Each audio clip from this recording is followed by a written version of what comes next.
Hey everyone, it's Joni Hollifield, your leadership coach. Thank you so very much for all of the video requests. I promise you guys I'm going to get to each and every one of them. This one was a little challenging, okay? We're talking about how do you deal with racism in our work environment. I think the question really though was how do you deal with those difficult, controversial conversations that are happening in our workplace, not necessarily racism. If you're having an issue with racism and if you feel as though people are being discriminated against based upon their race, then that's a conversation you need to have with your HR person right here, right now. Don't pass go, don't do anything else, see your nearest HR person to address that.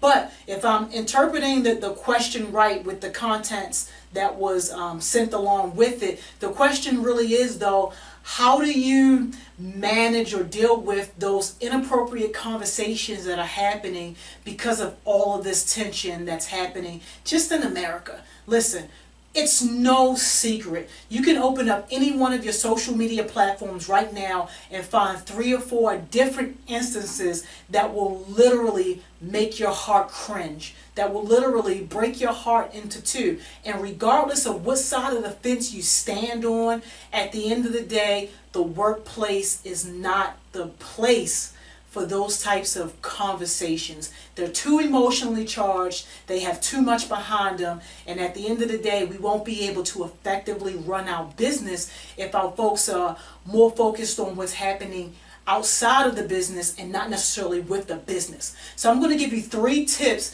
that you can implement right now in order to help you gain control if you're finding that to be a challenge in your workplace. All right, I need you to understand, you do not run. You do not run. As leaders, it is our job to tackle these hard conversations. It is our job to be right in the middle, right in the midst of these tough ordeals. You do not run. So when we say you do not run, the first thing you do is you respect everyone involved. It doesn't matter what your personal feelings are. Okay, you have to respect every single person involved, and you have to make that known that you respect them as an individual and you respect their right to feel how they feel and to think how they think. All right, but at the same time that we're respecting people, you have to come to an understanding.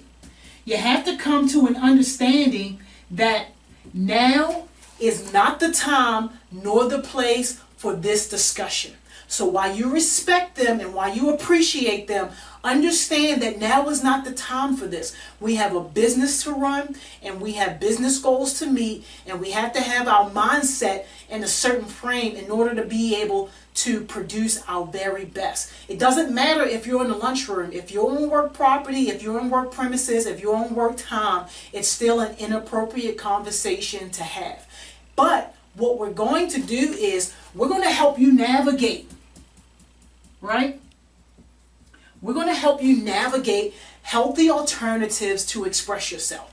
If your job or company already offers some type of support group or help group where people can go and openly express themselves without fear of consequence, point them in that direction.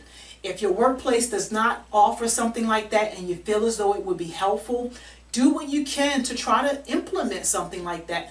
Talk to your senior leaders, talk to the people who may be stakeholders when it comes to that, and try to implement something where people can go maybe on their lunch break or after work or come in before work to have those discussions and to talk about those things freely and openly. If that's something that's just totally out of the question, your workplace doesn't have it, and it's probably something you're not going to have, find a third-party situation that they can go to on their own time so that they can be free to talk about these things and to get them off their chest. Because the last thing you want is for them to just hold on to everything. That's no good either. You want to be able to point them in a direction where they can free themselves and where they can have that release. So when they are on the job, when they are at work, they're able to focus at work.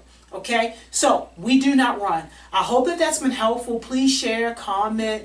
I'm looking forward to hearing any other suggestions that you may have when it comes to dealing with these difficult topics. You guys enjoy the rest of your day. Until we speak again, go out and do something absolutely amazing.